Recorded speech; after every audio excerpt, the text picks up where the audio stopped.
The night was still, save for the whispers of the distant sea.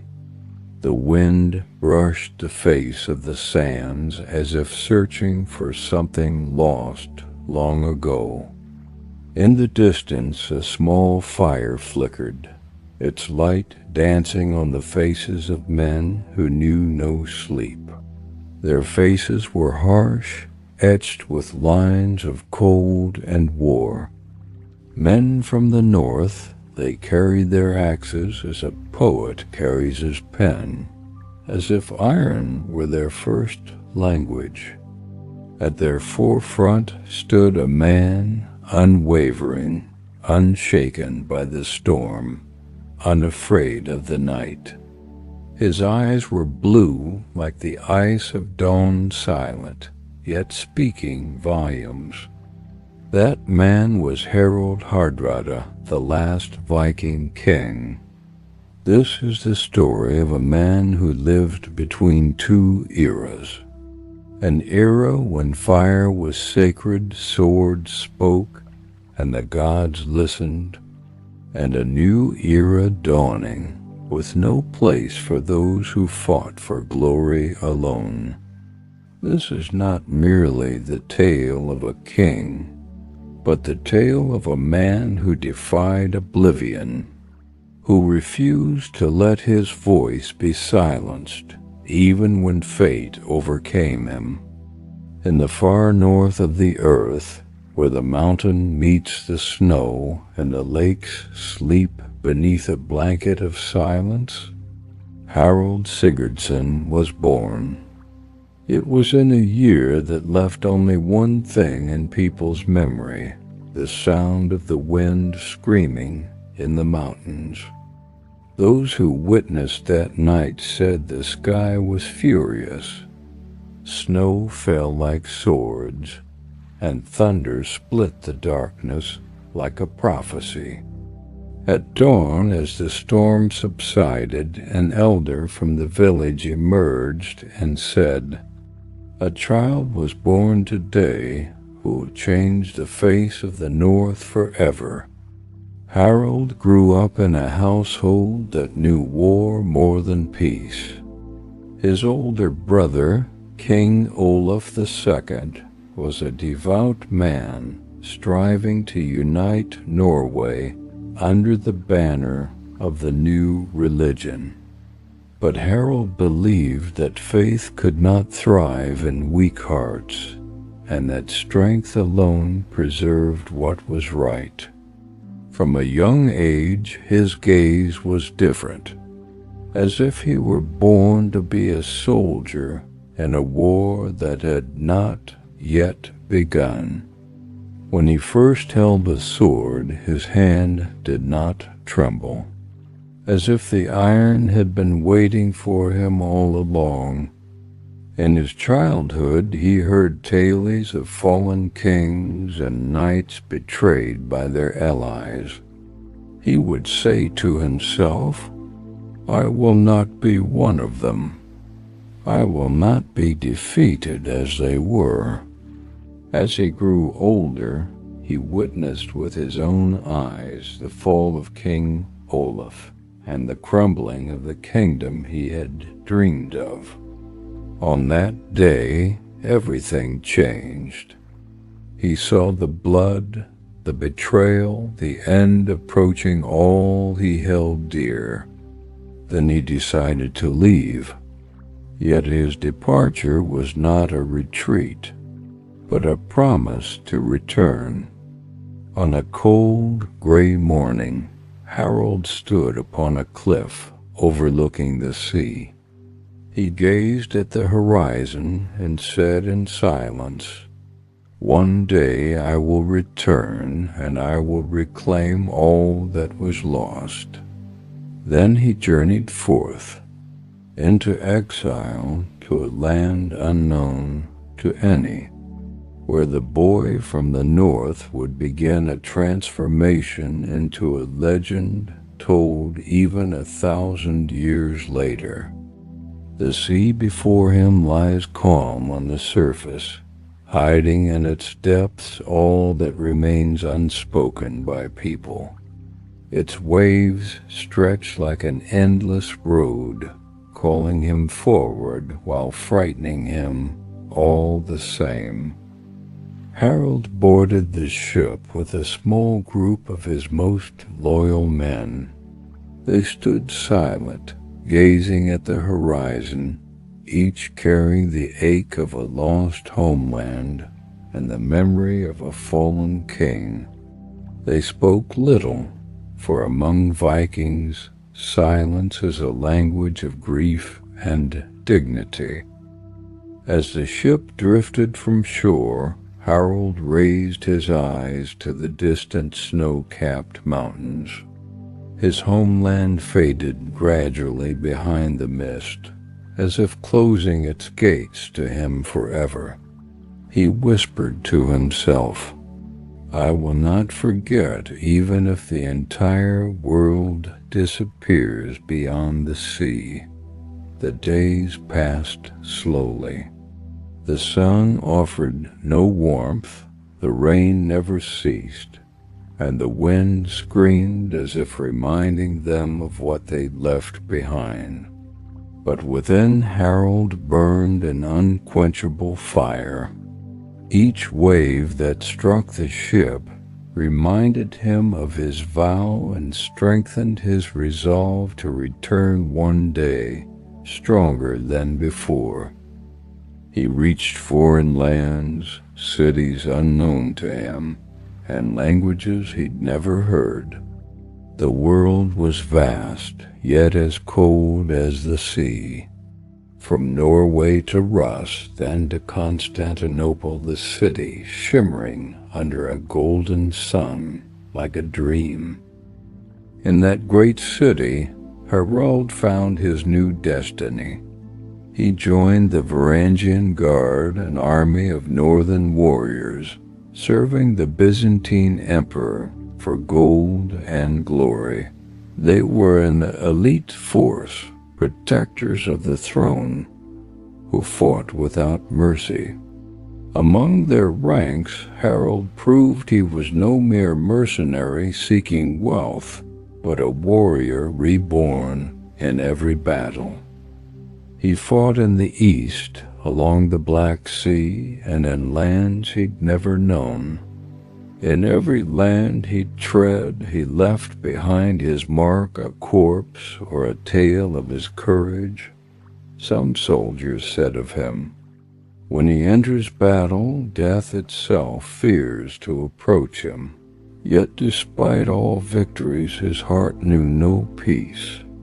For every night, when the camp grew quiet and warriors slept, he would sit alone by the fire, gazing into the flames, seeing his brother Olaf's face, hearing the wind in Norwegian mountains.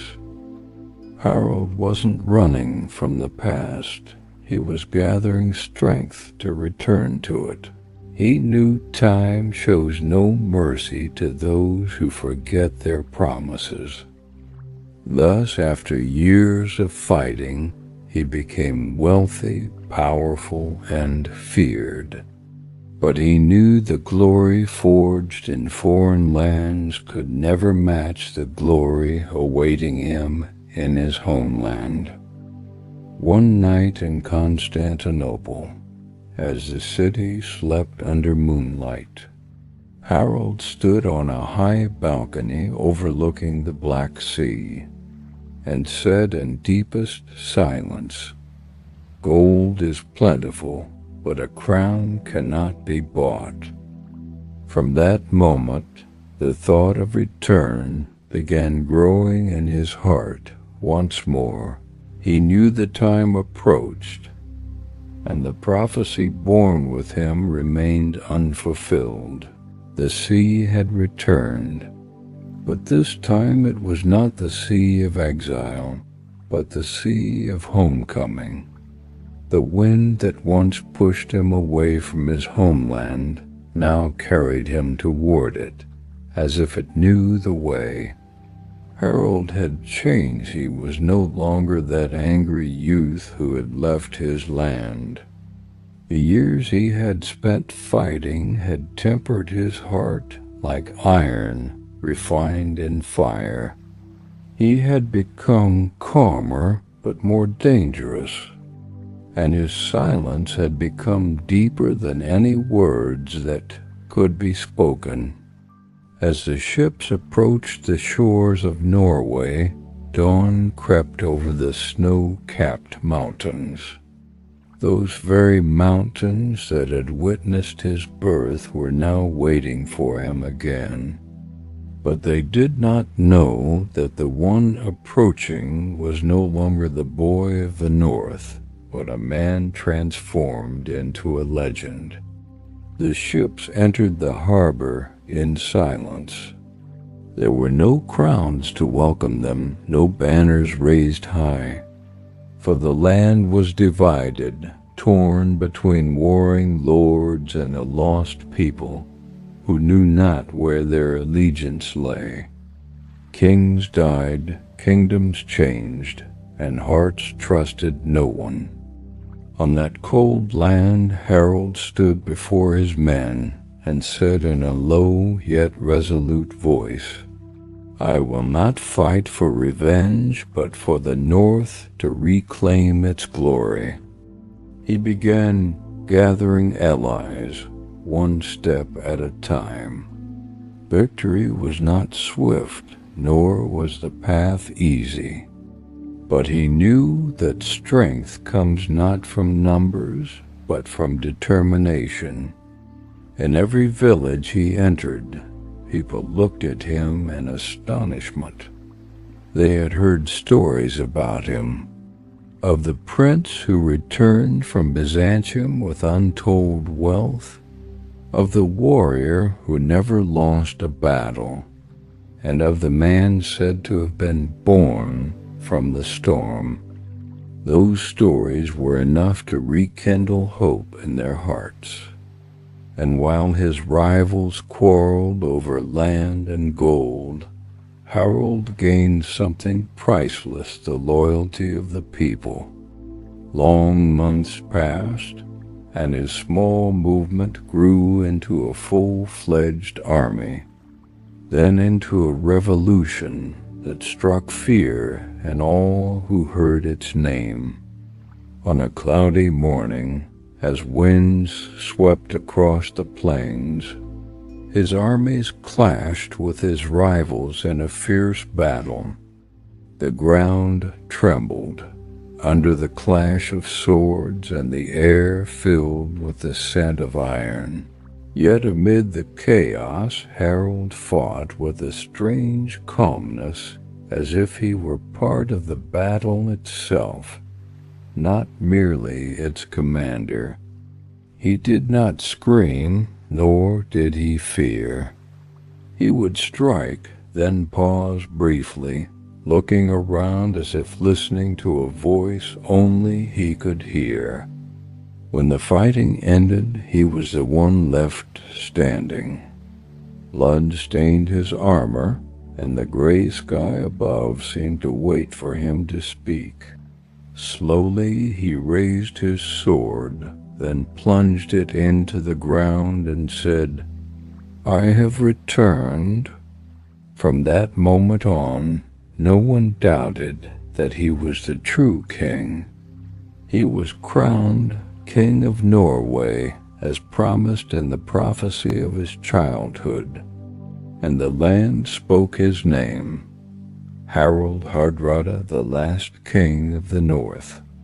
But in his heart, peace remained distant, for kings rest but little, and every glory born carries within it the shadow of its end.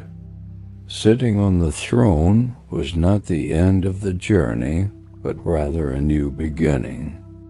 For a throne does not grant peace, it steals sleep from one's eyes. From the very first day of his rule, Harald realized that the North could not be governed by the sword alone, but by wisdom and patience. The land needed more than a king. It needed a father to mend its fragments, a man who could restore people's confidence after years of fear and division. He started with the small villages, with those huts forgotten by time. He sent his men to rebuild bridges and cultivate lands scorched by war. He walked among them without an entourage, listening to their grievances, holding the hands of children who had lost their fathers in battles. At first, they looked at him with fear, then with a strange sense of reassurance. For in his voice was warmth, and in his eyes a promise unspoken. But a crown, no matter how gleaming, conceals a heavy shadow beneath it. Not all around him were loyal. Some saw his rise as a threat, and among the nobles were those who had not forgotten how he had wrested glory from their grasp. Conspiracies gathered in secret, whispers swirling around his palaces like storms around mountains. Yet Harald was too shrewd to be caught off guard. He knew that a king does not live in safety, and that his greatest enemy might be sitting close to him at the very same table. One night, as the moon reflected on the waters of the strait, he sat alone on his stone balcony. The wind whipped through his cloak, and the sound of the sea crept in, as if speaking to him. He thought to himself, "Perhaps a king is born in battle, but his death begins when he sits upon the throne." This sorrow was not weakness, but the realization that glory does not last. For even kings, when they depart, leave behind nothing but stories told on nights like these. Yet, despite it all, he did not retreat. He continued to rule with justice and resolve, restoring the North's standing among the kingdoms. But his heart remained restless, as if something on the horizon called to him, as if fate had not written for him a long-lasting peace.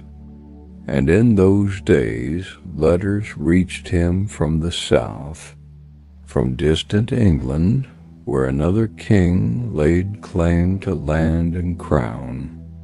It was the beginning of a new, more shadowed chapter, a chapter that would lead him to a battle destined to change the face of history. On a gray morning in a cold autumn, Harald stood on the shores of Norway, gazing at the horizon as if searching for the face of destiny. The sea before him lay unusually still, as if awaiting the command to set sail. Behind him stood an army of hardened men, knights, and sailors from every land that had ever bowed to Viking glory and the sword. They were preparing to cross the great sea toward England, a distant land, yet one etched into Viking memory for generations. There, across islands and rivers, lay the ancient dream of conquest and kingship, a place where kings tested themselves against a merciless fate. Harald climbed aboard his longship, the oars glimmering under the pale morning light. In that moment he was not just a king, but a warrior who knew the waves feared only the weak. He raised his hand to the sky and said calmly, heard by all around him, Those who do not cross the sea will never know what fate conceals. The fleet set sail, ships cutting through the water like arrows shot by the hand of history. The sound of oars beat like a rhythm from another time, and the wind combed through the white sails as if chanting an ancient song. On the deck, Harald sat in contemplation. His eyes watched the horizon, but his heart traveled beyond the sea. He thought of the homeland he had left behind, the men who had bid him farewell with eyes full of hope, and those who had never returned from earlier voyages to the south. At night, when silence fell over the sea, his men gathered around small fires. They spoke of their distant homes, of women waiting for them, and of children who did not yet understand the meaning of war. Harold, however, remained silent, as if hearing voices only he could perceive. One whispered, "The king does not sleep before battle." Another replied, "And only those destined for legacy survive it." The voyage continued for days and nights, where winds embraced the clouds and waves wrestled with the ships. Yet the Vikings pressed forward with a determination akin to faith. When the shores of England appeared in the distance, shouts of triumph rose, and hearts swelled with a warmth they had not known in ages. Harald, gazing at the land, declared, "Now we return to history, not as invaders, but as sons reclaiming a right stolen from them long ago." Little did he know that this land, which now seemed like a dream within reach, would become the stage for his final battle. The battle that would immortalize his name in the memory of the world, and mark him as the last Viking king. The morning sun was faint on that September day. A mist lay over the land like a gray shroud, concealing what was soon to come. There, on the banks of a small river in England, the Viking army paused to rest, believing victory was near and that the great battle had not yet arrived. They did not know that the army of the English king Harald Godwinson was advancing toward them at an unimaginable speed. An army that came from the south, fresh from another battle that many thought had drained its strength.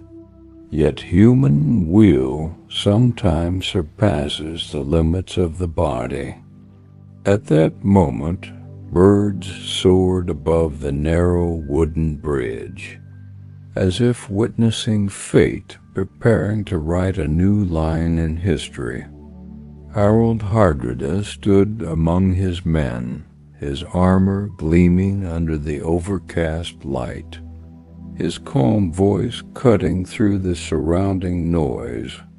He told them, "Whoever flees today will flee from their name forever, and whoever stands with me shall live in the memory of the North as long as the sea and snow endure." His words burned like fire in their hearts. The men tightened their grips on their swords and lined up along the riverbank, with the silence before the storm like the final breath before a farewell. Then the cries erupted. The two armies clashed at the bridge. Iron met iron, and echoes scattered in every direction. as if the earth itself were screaming. The English outnumbered them, but the Vikings fought as if the sky were behind them, not before them. Amid the chaos, Harald Hardrada fought on with his great sword, striking as if defending the memory of his ancestors, not seeking a crown or plunder. But fate was swifter. A single arrow pierced his throat, and the king fell to his knees.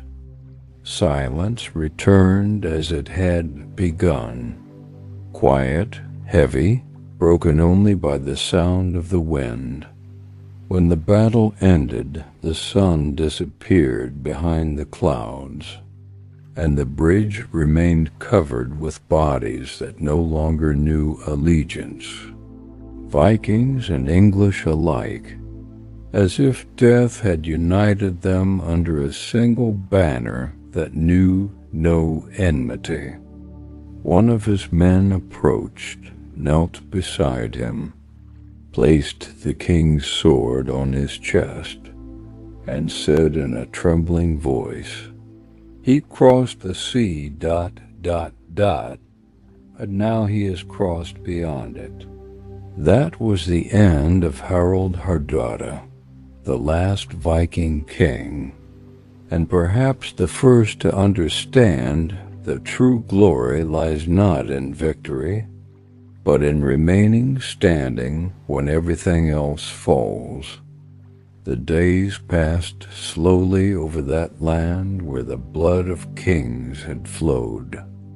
The wind wiped away the traces of battle, and the river continued on its path, as if unaware of what had happened on its banks.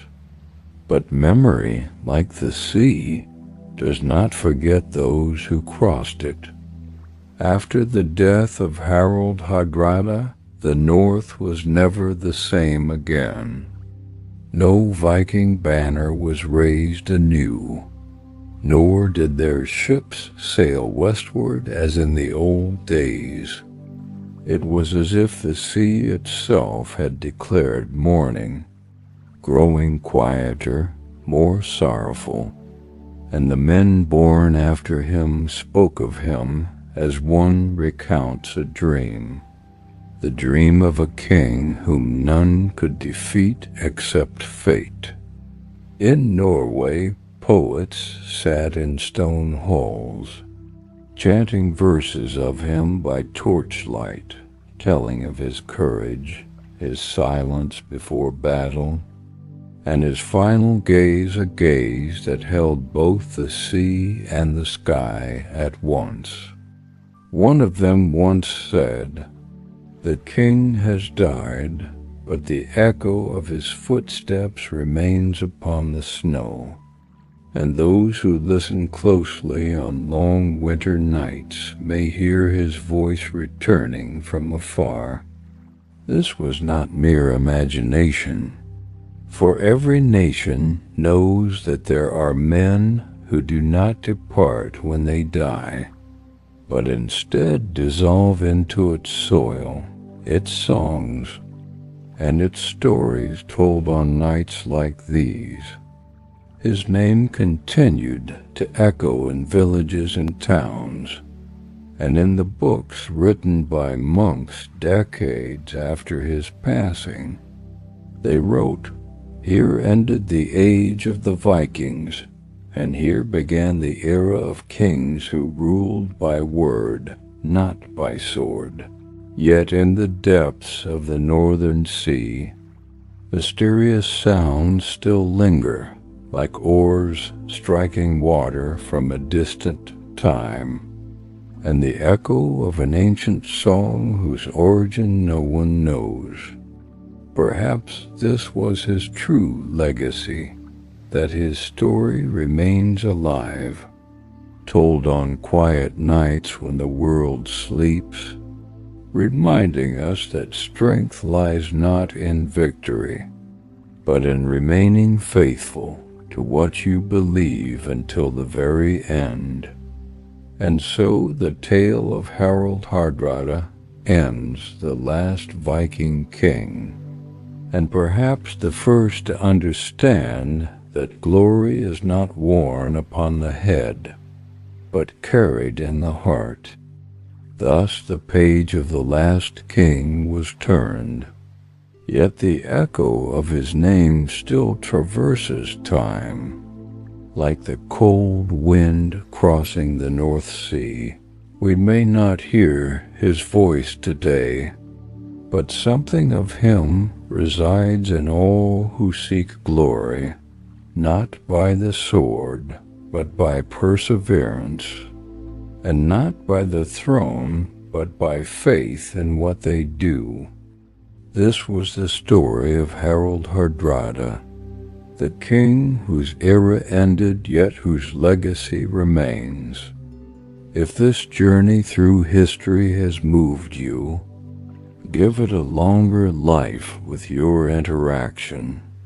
Share your thoughts, press like, and subscribe to the channel so future stories may reach you, where the world sleeps and tales awaken.